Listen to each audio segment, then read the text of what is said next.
Bonjour et bienvenue sur cette nouvelle vidéo Alform de la formation CCNA, les fondamentaux des réseaux. Et dans cette vidéo, nous allons aborder la notion de VLSM, Variable Length Subnet Mask, ou les masques de sous-réseau à longueur variable. Le VLSM, c'est Variable Length Subnet Mask. On va avoir besoin d'économiser les adresses IP. Alors vous allez voir, quand on dit économiser les adresses IP, c'est particulièrement vrai du côté du fournisseur d'accès, donc du côté du fournisseur d'accès Internet qui a besoin d'économiser les adresses IP parce que les adresses IP publiques, c'est une denrée rare qui coûte de l'argent. Donc, on va essayer d'économiser au maximum pour éviter de gaspiller, de donner des plages d'adresses IP à des clients alors qu'ils n'en ont pas besoin. Dans votre réseau d'entreprise à vous, comme vous allez utiliser plutôt des adresses IP privées, eh bien, vous pouvez vous permettre d'utiliser autant d'adresses IP que vous voulez en utilisant, on va dire, un réseau de classe A, et ce n'est pas un souci. Je veux dire, la notion d'économiser des adresses IP pour un réseau d'entreprise interne avec un adressage privé n'est pas très important. Par contre, si vous travaillez chez un service provider, chez un fournisseur d'accès Internet par exemple, qui a besoin d'économiser des adresses IP publiques parce qu'elle n'en a pas beaucoup, eh bien le VLSM va avoir toute son importance. Donc VLSM, Variable Length Subnet Mask, ce qu'on va faire ici, le masque de sous-réseau il est à taille variable, il va s'adapter au nombre d'adresses IP que dont chaque sous-réseau a besoin. D'accord? Donc si mon sous-réseau il a besoin que de 2 adresses IP, je ne vais pas lui donner un /24 qui va lui donner accès à 254 adresses IP. Non, je vais adapter le masque, faire un masque plus long pour avoir un nombre d'adresses IP plus limité. Donc ça nous permet d'avoir une gestion plus efficace des adresses IP. Alors, essayons de voir avec un exemple à quoi ça correspond. Donc, on va reprendre le même exemple que tout à l'heure. Donc on a nos 4 routeurs avec 200 utilisateurs ici, 200 utilisateurs ici, 12 ici, 28 ici, et 2 adresses IP par liaison point à point entre les routeurs. J'ai toujours le même réseau 172.16.0.0 /16 que je dois subnetter, donc subdiviser. Mais avant de faire ça, très important dans le VLSM, il faut organiser les sous-réseaux du plus grand au plus petit. D'accord? Organiser les sous-réseaux du plus grand au plus petit. Donc on va donner des valeurs, ou alors on va simplement organiser du plus grand au plus petit les sous-réseaux que l'on a à disposition. Donc le plus grand sous-réseau, les 2 plus grands sous-réseaux, c'est celui-là, enfin c'est le 200 et le 200 ici. Ensuite, on a celui de 28 et 28, le 3 et le 4 ici. Ensuite, le 5, et ensuite le 6, 7 et 8. Donc dans cet ordre-là, on va faire le subnetting dans cet ordre-là, c'est important. Alors, comment faire le VLSM? Alors dans un premier temps, donc on a notre adresse 172.16.0.0/16. Je vois que j'ai besoin de 200 adresses IP ici. Ben, je vais faire comme tout à l'heure. Donc on commence pareil que dans le subnetting traditionnel, en ce sens qu'on va créer les sous-réseaux, mais cette fois-ci avec un masque adapté au nombre de hosts nécessaires. Donc ici, ça va être un /24 comme tout à l'heure. Donc 172.16.0.0/24. Pourquoi /24? Parce que ça me permet d'avoir 256 adresses IP, enfin, en tout.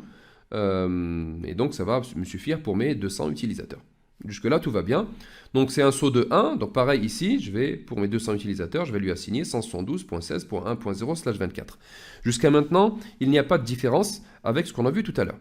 Ça va changer à partir du moment où on change de sous-réseau, où on a besoin de moins d'utilisateurs. En particulier quand on va passer au sous-réseau 3 ici.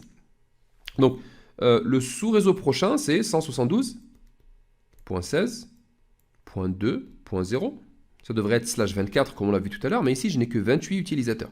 Je n'ai pas besoin d'assigner 254 adresses IP à ce sous-réseau-là. Donc la question c'est de savoir combien de bits dans la partie host j'ai besoin de fixer pour accommoder 28 utilisateurs. Donc rappelez-vous que la partie host ici, ben, j'ai 24 bits, puisque c'est un /24. Hein. J'ai un /24, donc 24 bits qui sont réservés à la partie réseau, je n'ai pas le droit de les toucher. Il me reste 8 bits dans la partie host. Sur ces 8 bits-là, 1, 2, 3, 4, 5, 6, 7, 8, j'ai besoin de fixer combien de bits pour accommoder 28 hosts. Si j'en fixe 1, ça me donne 2 utilisateurs. Si j'en fixe 2, 4. Donc là, ça me fait 2, 4, 8, 16, 32. Si je fixe 5 bits dans la partie host, ça me suffit pour accommoder mes 28 utilisateurs là. Parce que ça me fera 32 utilisateurs. Enfin, 32 moins 1, moins 2, 30. Donc c'est amplement suffisant pour mes 28 utilisateurs. Par conséquent, si j'ai fixé 5 bits ici, il me reste 3 bits que je peux assigner à la partie réseau désormais. Donc le nouveau masque que je vais utiliser, ça va être un /27. D'accord? Donc les 3 bits ici restants, je les assigne à la partie réseau et ça me donne un slash 27. Et désormais, étant donné que j'ai changé de masque, même le saut doit changer. Le saut qui était un saut à 1 au niveau du troisième octet, et bien maintenant, il faut que je regarde quelle est la valeur du dernier bit à 1 de ce masque-là. Eh ben, je regarde, c'est 1, 2, 3. J'ignore les 24 premiers bits. Donc ça, c'est 128. Ça, c'est 64. Et ça, c'est 32. Donc mon nouveau saut, ça sera un saut de 32. Et donc je fais un saut de 32 pour aller vers le sous-réseau qui est au-dessus, le 4. Donc je fasse tout ça pour que ce soit un peu plus clair. Donc mon nouveau sous-réseau ici, c'est 172.16.2.0/27. Je fais un saut de 32 sur le quatrième octet pour monter vers mon autre sous-réseau ici, 172.16.2.32/27. Et donc ici, mon masque pour les deux sous-réseaux ici, il est adapté au nombre d'utilisateurs dont j'ai besoin en réalité. Je n'ai pas besoin d'un slash 24 ici. Slash 27 me donne 30 utilisateurs, alors que slash 24 me donne 254 utilisateurs. Très bien. Je vais continuer, donc je vais sauter, je vais faire encore un saut, donc 172.16.2, je fais un saut de 32, hein, d'accord, donc ça me donne 0.64. Mais cette fois-ci, regardez, je ne vais pas utiliser slash 27 parce que j'ai besoin d'uniquement 12 utilisateurs. Donc pour 12 utilisateurs, j'ai besoin de fixer combien de bits dans la partie house? J'ai besoin de fixer uniquement 4 bits. Car 2 à la puissance 4, ça me donne 16, ce qui est supérieur à 12, donc impeccable.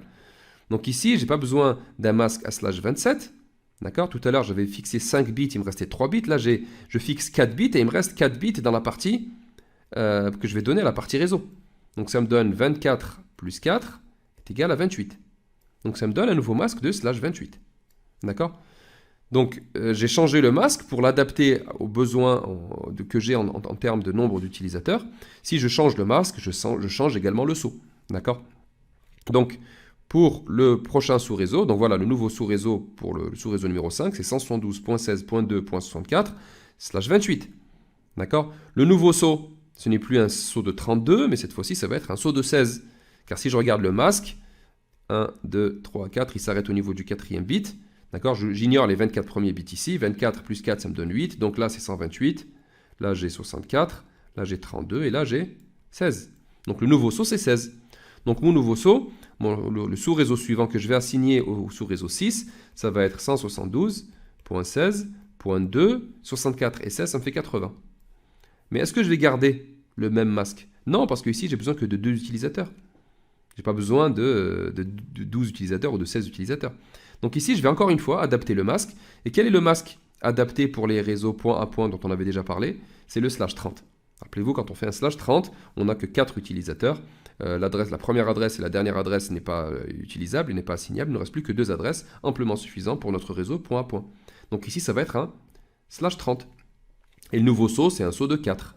Donc pour tous les autres liens point à point, ça va être 172.16. Donc hop, je clarifie tout ça. Ça va me donner donc 172.16.2.80/30. Pour le sous-réseau ici, 172.16.2.84/30. Donc c'est un saut de 4. Hein.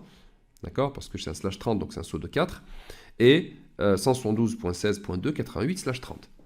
Et là, on a énormément économisé. On a fait beaucoup d'économies en termes d'adresse IP. Et on va comparer justement le FLSM et le VLSM en termes on va dire, d'économie d'adresse IP. Donc le nombre total de hosts dont j'ai besoin dans mon réseau ici. J'avais un LAN à 200 utilisateurs, un autre à 200 utilisateurs, un autre à 28, un autre à 28, un autre à 12. Et mes 3 liaisons point à point, ça me fait 474 adresses IP dont j'ai besoin.